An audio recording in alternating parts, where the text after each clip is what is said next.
Shalom, damai di hati. Bersyukur kepada Tuhan atas hari baru yang boleh kita jelang bersama. Kita imani semua karena anugerah Tuhan, semua karena kasih Tuhan. Untuk itu, mari Jemaat Kemim Gloria Jakarta Selatan dan simpatisan, kita beribadah kepada Tuhan.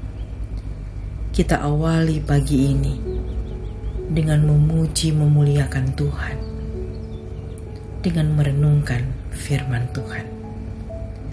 Namun sebelumnya, mari kita berdoa. Kami menyembah-Mu ya Allah di pagi ini. Kami mengangkat syukur dan hormat kepadamu atas segala anugerah Tuhan yang tidak pernah berhenti ada dalam kehidupan kami. Mensyukuri anugerah Tuhan yang indah di hari ini, kami rindu membaca Alkitab dan merenungkan firman-Mu. Ya Roh Kudus, terangi hati dan pikiran kami, sehingga kami boleh mengerti dan mampu mengaplikasikan firman-Mu dalam kehidupan setiap hari. Di dalam nama Tuhan Yesus, firman yang hidup, kami berdoa.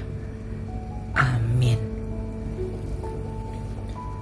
Saudara-saudaraku, bacaan Alkitab di hari ini, Rabu 9 April 2025, terdapat dalam Injil Matius pasal 27 ayat 4b dan ayat 5.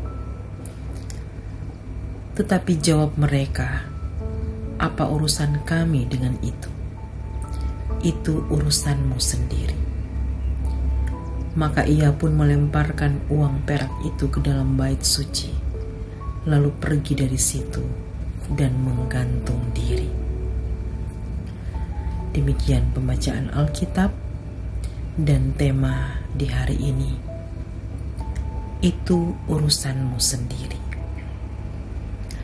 Saudara-saudaraku yang dikasihi dan diberkati Tuhan, bagi sebagian besar orang Kristen saat ini mengalami kesulitan untuk memenuhi kebutuhan dasar hidup, yaitu sandang, pangan, dan papan yang layak. Sebagian besar jumlah warga Gemim menggantungkan hidup pada usaha pertanian, perikanan, dan jasa. Dalam hal ini pedagang menengah ke bawah. Sementara harga bahan pokok seperti beras dari waktu ke waktu terus meningkat karena jumlah penduduk meningkat dan luas sawah untuk produksi padi semakin menyempit. Belum lagi persoalan hidup lainnya yang membuat banyak warga Gemim stres, putus asa, kehilangan harapan, dan tidak berdaya. Sementara itu keadaan sosial, ekonomi, ilmu pengetahuan, budaya, dan politik masyarakat memiliki kecenderungan kuat membentuk karakter manusia yang individualis dan egois. Karena hidup semakin sulit, maka banyak orang sibuk menyelesaikan kesulitannya dan tidak ada waktu memikirkan kesulitan orang lain.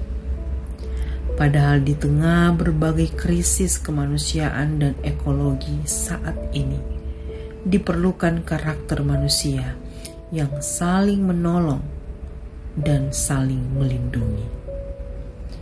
Saudara-saudaraku yang dikasihi dan diberkati Tuhan, firman hari ini menyampaikan ungkapan egoisme dari imam-imam kepala yang tidak peduli dengan pergumulan warganya. Itu urusanmu sendiri. Hal ini mengingatkan kita sebagai pemimpin dan keluarga Kristen untuk tidak mengabaikan atau membiarkan masalah orang lain menjadi urusan mereka sendiri. tetapi sebaliknya kita harus mau terlibat dan memberi dukungan serta pertolongan kepada sesama yang mengalami masalah. Akibat ungkapan, "Itu urusanmu sendiri," Yudas Iskariot menggantung diri.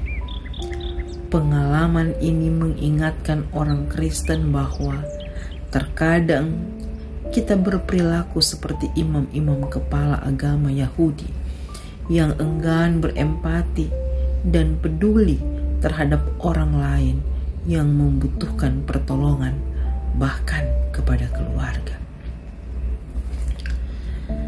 Saudara-saudaraku, sebagai keluarga Kristen, kita dipanggil untuk saling peduli dan menolong satu sama lain. Pertolongan kita tidak hanya untuk urusan materi atau kesejahteraan fisik, tetapi juga pada kesejahteraan rohani dan emosional anggota keluarga. Setiap anggota keluarga Kristen memiliki tugas dan tanggung jawab untuk saling membangun dan menguatkan sebagai wujud kasih yang nyata. Ketika salah seorang anggota keluarga menghadapi masalah atau menyesali kesalahannya, kita sebagai keluarga yang menguatkan dan membantu agar ia bertobat. Kasih Yesus Kristus mengajarkan kita untuk tidak berkata, "Itu urusanmu sendiri," melainkan berkata, "Saya peduli dan akan menolong." Yesus Kristus mengajarkan kita untuk tidak berkata, "Itu urusanmu sendiri," tetapi kita bisa berkata, "Dalam keterbatasanku, apa yang bisa aku lakukan, akan aku lakukan untuk." Kita diajarkan bukan berkata, "Itu urusanmu sendiri," tapi mari kita berdoa bersama, bergumul untuk apa yang engkau hadapi. Kiranya kita semua bukan berkata kepada orang lain, "Itu urusanmu sendiri," tetapi mari kita doakan mereka, beri waktu untuk mendengar mereka, dan apa yang boleh kita berikan bagi mereka yang membutuhkannya. Amin. Mari kita berdoa. Ya Tuhan Allah, melalui pengorbanan anak-Mu Yesus Kristus, Engkau telah menyatakan kasih yang tulus terhadap pergumulan dosa kami. Ajarlah kami untuk tidak bersikap acuh terhadap masalah orang lain, tetapi sebaliknya untuk saling menolong dan menguatkan satu sama lain dalam kasih-Mu. Kami ingin menjadi keluarga yang selalu peduli, baik dalam suka maupun duka. Dalam nama Yesus Kristus kami berdoa dan kami menyerahkan hidup kami, rencana pekerjaan, perjalanan kami di sepanjang hari ini. Terpujilah nama-Mu ya Tuhan. Haleluya. Amin. Demikian renungan di pagi hari ini. Selamat beraktivitas. Tuhan Yesus memberkati.